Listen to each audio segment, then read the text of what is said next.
भ्रष्ट non performer और कामचोर कार्मिकों को अब सरकार रवाना करेगी।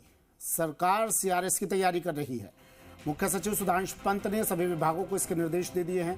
कामचोर और भ्रष्ट कर्मचारियों और अधिकारियों की लिस्ट तैयार हो रही है। मुख्य सचिव की निगरानी में अंतिम फैसला होगा। सभी विभागों में ये लिस्ट बनाई जा रही है। सरकार अब कर्मचारियों को कंपलसरी रिटायरमेंट देगी। राजस्थान सर्विस रूल्स में सीआरएस के प्रावधान है। 3 महीने का एडवांस पेमेंट या 3 महीने का नोटिस देकर सरकार रिटायर करेगी। हालांकि इससे पहले भी सरकार ने कुछ लोगों को कंपलसरी रिटायरमेंट दिया है, लेकिन अब लंबे समय बाद भजनलाल सरकार एक बार फिर भ्रष्ट कार्मिकों पर डंडा चलाएगी। शशि मोहन शर्मा मेरे वरिष्ठ सहयोगी हमारे साथ जुड़ गए हैं फोन लाइन पर जयपुर से। शशि, एक बड़ा एक्शन लेने जा रही है सरकार भ्रष्ट कार्मिकों को लेकर। अब सीआरएस की तैयारी। सुमित, बहुत बड़ी खबर है ये कर्मचारियों पर एक्शन के लिहाज से। दरअसल पहले भी राजस्थान सर्विस रूल्स जो है 1996 के, उसमें सरकार को अधिकार है, सरकार के पास में पावर्स है कि अनिवार्य सेवानिवृत्ति दी जा सकती है, कंपलसरी रिटायरमेंट। लेकिन इससे पहले इसका उपयोग बहुत कम हुआ है। अब सरकार ने इच्छा शक्ति दिखाई है और डीओपी का जो लेटर है, जिसकी संख्या 18,833 है, वो मुख्य सचिव के दस्तखत से हम दर्शकों को दिखा रहे हैं। और जो आरएसआर 1996 का रूल 53(1) है, उसमें ये प्रावधान है। मुख्य सचिव ने सभी विभागों को निर्देशित कर दिया है कि 3 महीने की सैलरी और भत्तों के भुगतान के साथ में या फिर 3 महीने के नोटिस के साथ में ऐसे लोगों को सेवानिवृत्त किया जाए, रिटायर किया जाए, जो कामचोर हैं, जो नॉन परफॉर्मर हैं और जो भ्रष्ट हैं। ऐसे कर्मचारियों, अधिकारियों की स्क्रीनिंग करने के लिए मुख्य सचिव ने सभी विभागों के मुखियाओं को निर्देशित भी कर दिया है। आपको ध्यान होगा, जब पिछले दिनों मुख्य सचिव ने बैठक ली थी जी, और उस बैठक में सभी विभागों के मुखिया थे, तब फौरी तौर पर इसकी चर्चा हो गई थी। लेकिन अब उन्होंने खुद ने दस्तखत से एक पत्र जारी कर दिया है और इस सर्कुलर के आधार पर कार्रवाई करने के लिए कहा है। ये भी कहा है कि पॉइंट वाइज सूचना अपडेट की जाए और हर महीने विभाग को रिपोर्ट भेजना सुनिश्चित किया जाए। यानी पॉइंट टू पॉइंट बात होगी और हर महीने रिपोर्ट मांगी जाएगी इस पर।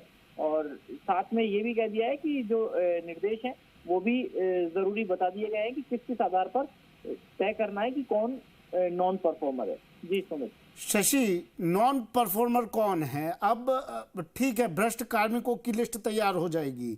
सुधांशु पंत के जो ताबड़तोड़ दौरे हुए थे, उससे एक अंदाजा भी लगा था, एक संदेश भी मिला था कि कुछ बड़ा हो सकता है। भ्रष्ट कार्मिकों की लिस्ट तैयार हो जाएगी। कामचोर कार्मिकों की पहचान कैसे होगी? देखिए, जो लगातार समय पर नहीं आ रहे हैं ऑफिस, उनके ऊपर भी निगरानी रखी जाएगी। और अगर समय पर नहीं आ रहे हैं, उसका कोई तार्किक आधार नहीं है उनके पास में, और फिर समय पर नहीं आने के बाद में काम भी ढंग से नहीं कर रहे हैं, क्योंकि हर कर्मचारी की एसीआर, एनुअल कॉन्फिडेंशियल रिपोर्ट, जिसको APARS कहा जाता है, annual performance and appraisal report कहा जाता है, वो उनके सीनियर ऑफिसर्स भरते हैं। तो उन्हें पता होता है कि उनके मार्फत कौन कौन काम कर रहा है, कौन किस तरीके की स्वभाव का है, काम में कितना मुस्तैद है। तो ऐसे कर्मचारियों की पहचान करना किसी विभाग के मुखिया के लिए या उसकी सीनियर अथॉरिटी के लिए जो उसकी APARS अप्रूव करता है, कोई बहुत चुनौती भरा काम नहीं है। हाँ, लेकिन इतना जरूर है कि कर्मचारियों में डर की स्थिति नहीं होनी चाहिए कि उनको नाजायज भी दबाया जाए। हाँ, अगर कोई कर्मचारी कामचोर, भ्रष्ट, लापरवाह है तो उस पर एक्शन भी होना चाहिए। ये भी मुख्य सचिव ने एक संक्षिप्त में जवाब दीजिएगा शशि। आगाज जो सुधांशु पंत का था, जिस तरह से वो ताबड़तोड़ दौरे कर रहे थे, क्या ये उसी का अंजाम माना जाए? देखिए, ये तो अंजाम मुख्यमंत्री और सरकार की इच्छा शक्ति का है। अगर सरकार में इच्छा शक्ति नहीं है और मुख्य सचिव को ऐसा काम करना चाहते हैं तो जरूरी नहीं है वो कर पाए, क्योंकि उन्हें जब तक सरकार की तरफ से ग्रीन सिग्नल नहीं मिलेगा तो वो चाहकर भी इस पर कोई ठोस फैसला नहीं ले सकते थे। लेकिन मुख्यमंत्री भजनलाल शर्मा कहते रहे हैं भ्रष्टाचार के खिलाफ जीरो टॉलरेंस की बात।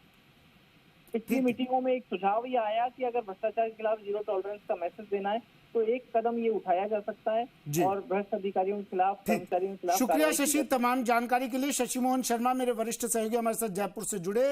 एक बड़ा कदम सरकार का भ्रष्ट कामचोर कार्मिकों को लेकर अब लिया जाएगा बड़ा एक्शन।